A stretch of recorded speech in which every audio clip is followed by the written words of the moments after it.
Hari Om everyone.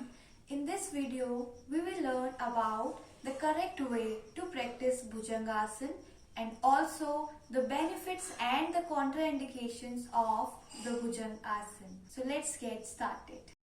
Lie down on your stomach, forehead on the ground, hands by the chest, elbows hugging body and both the legs together. Now while inhaling, slowly raise your neck, cervical, thorax till your navel. Hold here for 30 to 40 seconds and while holding, breathe normal.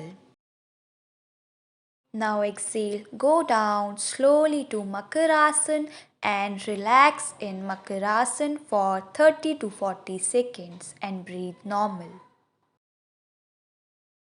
Now let's talk about the benefits and the contraindications of Bhujangasana. Bhujangasana improves digestion, reduces back pain, helps in coping with fatigue, depression and stress. It tones the abdomen, improves flexibility, improves blood circulation and useful for people with respiratory disorders such as asthma. It also helps in PCOD, irregular periods, and painful periods.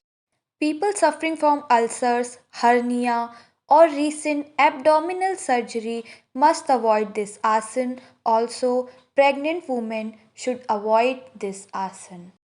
If you found this video helpful, then please like the video and also subscribe to my channel. Thank you. Hari Om.